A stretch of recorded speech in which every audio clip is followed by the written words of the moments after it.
నేను ఇప్పటికో 10 సార్లు చెప్పినా మళ్ళీ చెప్తున్నా, అదో లొట్టపీస్ కేసు మళ్ళీ చెప్తున్నా. నేను ఇగో ఇక్కడనే నిలుస్తుంటా, కావాలంటే రేవంత్ రెడ్డి వస్తాడా, ఏసీబీ డీజీ గారు వస్తారా, ఇట్లే లైవ్ కెమెరాలు ఇట్లే పెట్టుండ్రి, లై డిటెక్టర్ టెస్ట్ పెట్టుండ్రి, నేను ఇక్కడనే ఉంటా కదలా. లై డిటెక్టర్ టెస్ట్ పెట్టుండ్రి, దూద్ కా దూద్ పానీ కా పానీ. అరే నేను చెప్తూనే ఉన్నా, హైదరాబాద్ ప్రతిష్ట పెంచేదానికి, తెలంగాణ ప్రతిష్ట పెంచేదానికి ఎస్ బరాబర్ ఆ రేస్ ఇక్కడ కొనసాగాలి. మొదటి సంవత్సరం బ్రహ్మాండంగా జరిగింది, ఇంకా 3 ఏళ్ళు ఇక్కడనే ఉండాలి. హైదరాబాద్లో మొబిలిటీ వ్యాలీ రావాలి, హైదరాబాద్లో పరిశ్రమలు రావాలి, మా పిల్లలకు ఉద్యోగాలు రావాలి. ఒక sunrise sector, sustainable mobility అనేది, ఈవీస్ అనేది, ఎలక్ట్రిక్ వెహికల్స్ అనేది ఒక ఎదుగుతున్న రంగం. ఆ రంగంలో ప్రోత్సాహకాలు ఇచ్చి పరిశ్రమ ఇక్కడ వెల్లునుకోవాలంటే ఈ రేస్ను ఒక ఆకర్షణగా పెట్టి దాని చుట్టూ పరిశ్రమను విస్తరించేలాగా చేయాలనేది ఒక ఆలోచనతో మేము ప్రయత్నం చేసినాము. నేను స్పష్టంగా చెప్పాను, ఒక 45 కోట్లో 46 కోట్లో ప్రభుత్వం నుంచి కట్టాలని ఆదేశం ఇచ్చింది నేనే అని స్పష్టంగా చెప్పాను. ఆ 46 కోట్లు ప్రభుత్వం నుంచి ఇక్కడ నుంచి పోయినాయి, బ్యాంకు ద్వారానే పోయినాయి, అవతల వాళ్ళ దగ్గర ఉన్నాయి. రూపాయి ఎక్కడా తారుమారు కాలేదు. ఇక్కడ నుంచి పోయిన ప్రతి రూపాయికి అక్కడ లెక్క ఉంటే ఇక అవినీతి ఎక్కడిది, అవినీతిని నిరోధించడానికి అవినీతి నిరోధక శాఖ ఎక్కడిది, అందులో స్కామ్ ఎక్కడిది, మన్ను ఎక్కడిది, మశానం ఎక్కడిది. అందుకే దీన్ని ఒక లొట్టపీస్ కేసు అని చెప్పినా, మళ్ళీ చెప్తా ఉన్నా, ఏం వేస్తారో ఛార్జ్ షీట్లు, ప్రాసిక్యూషన్లు, జైళ్ళు వేసుకోండి.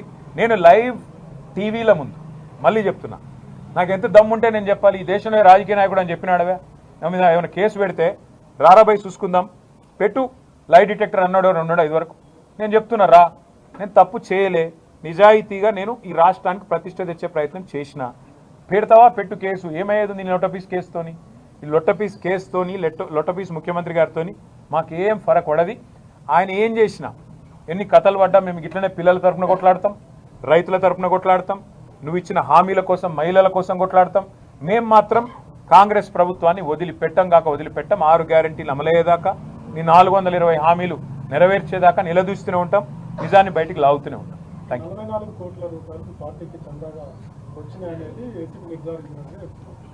నిర్ధారించినట్టు చెప్తున్నారు అని మీడియా ద్వారా లీకులు తప్ప ఒక్కడన్నా ముందుకొచ్చి మాట్లాడి ఉన్నాడు. ఒక అధికారి ముంగటికి రాడు, ఒక మంత్రి ముంగటికి రాడు. ఇలాంటి చేతగాని వాళ్ళు లీకుల ద్వారా ఎన్ని రోజులు బతుకుతారు నాకు అర్థం కాదు. పెట్టమని కేసు. ఇప్పటికి నన్ను 3 సార్లు పిలిచిండ్రు, 8 గంటలు పెట్టిండ్రు. నేను చెప్పిన దమ్ముంటే రేవంత్ రెడ్డిని రమ్మన్నాడు, ఆయన మీద ఏసీబీ కేసు ఉంది, నా మీద ఏసీబీ కేసు ఉంది, రా ఇద్దరం కూర్చుందాం. నువ్వు బ్యాగులు మోసినవా లేదా, నువ్వు బ్రహ్మాండంగా పైసలు పంచినవా లేదా, ఎమ్మెల్యేలను కొనుగోలు చేసే కేసులో దొరికినవా లేదా, నువ్వు దొంగవా కాదా నువ్వు చెప్పు, నేను కూడా ఉంటా. ఇట్లా పక్క నిలబడదాం, ఇద్దరం లై డిటెక్టర్ టెస్ట్ పెట్టుకుందాం. ఎవరు వాస్తవం చెప్తున్నారు, ఎవరు అబద్ధం చెప్తున్నారు రాష్ట్ర ప్రజలు చూస్తారు, ఏమున్న దానిలో. అయినా ఇంకోటిగా మా మిత్రులు చెప్తున్నారు, ఏదో రొటీన్ వ్యవహారం ఇది, ఛార్జ్ షీట్ వేయడం మీద పెద్ద ముచ్చట కాదు, మీరు దాన్ని ఏదో అంతర్జాతీయ ఇష్యూలాగా మీరు కూడా చూడవద్దని నా విజ్ఞప్తి.